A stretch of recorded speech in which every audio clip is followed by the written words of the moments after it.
She just wanna work and pay her bills. Fuck up on a man who keep it real. That's right. She just want a girl to know the deal. They do.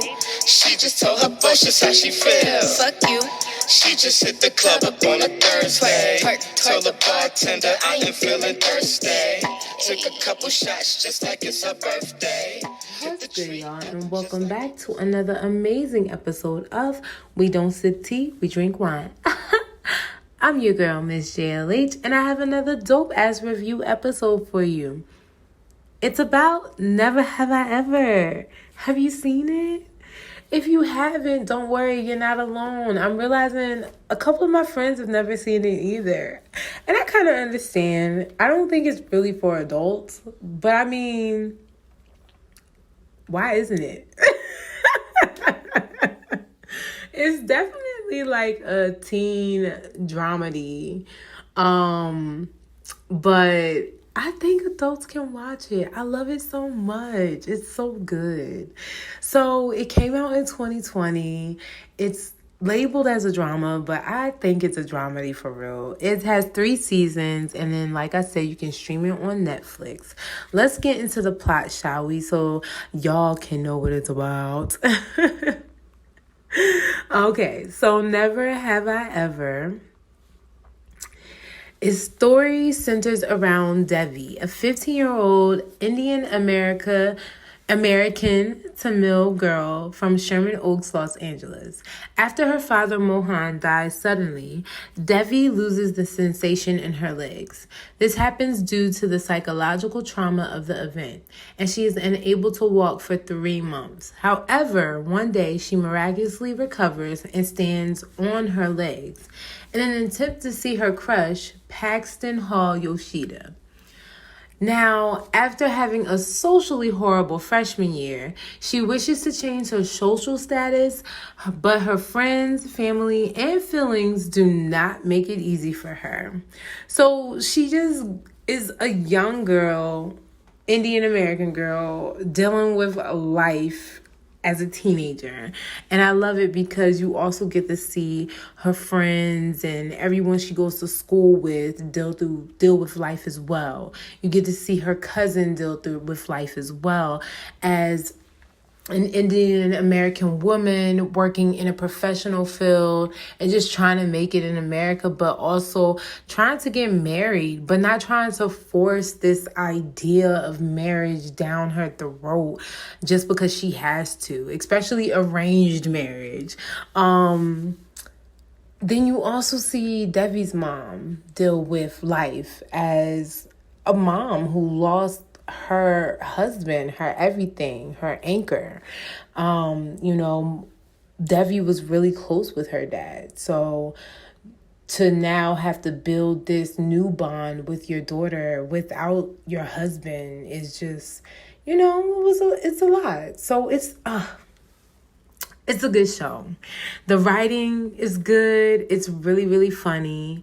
The narration is even funnier because it's narrated by a freaking tennis player. I can't think of his name right now, but they get a tennis player to narrate it because it was John McEnroe.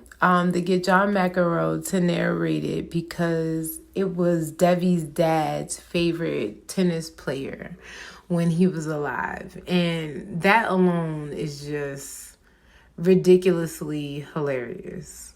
Like, come on. I also love Indian American stuff, like just Indian shows. I've actually enjoyed Indian content for a really, really long time now.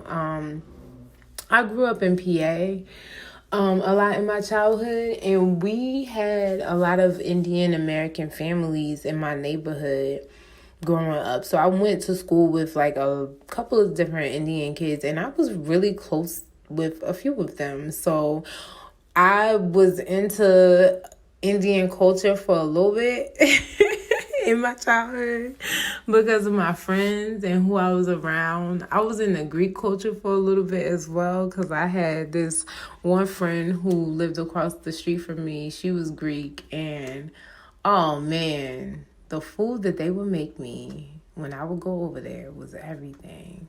But yeah, I love my childhood because I was able to experience so many different cultures growing up, and I had a lot of different experiences. So seeing more Asian Americans or just Asian people, period, on TV and in films and getting more shine and more recognition is really beautiful. Just seeing more POC and Black people out here getting their art recognized is everything. I want that for more natives. That I'm gonna start watching Reservoir Dogs too because I want to know what that's about. But like I just love it. I love it. Like love it. And not because it's nothing about just like filling a diversity quota, but why wouldn't we want to see different cultures on our TV screen? Like, our country is so diverse. The world is so diverse. Why wouldn't we want to see other stories and other perspectives? I want it. I want to see it. Like, I don't want to just see things that I'm going through as a Black woman in my 30s, you know. I don't want to just see that. I want to see all of it. I enjoy it. I love it, and I want to experience it, and I want to, yeah. That's just me, though. Maybe that is just me. But I love this show. I really enjoy watching Indian American dramedy.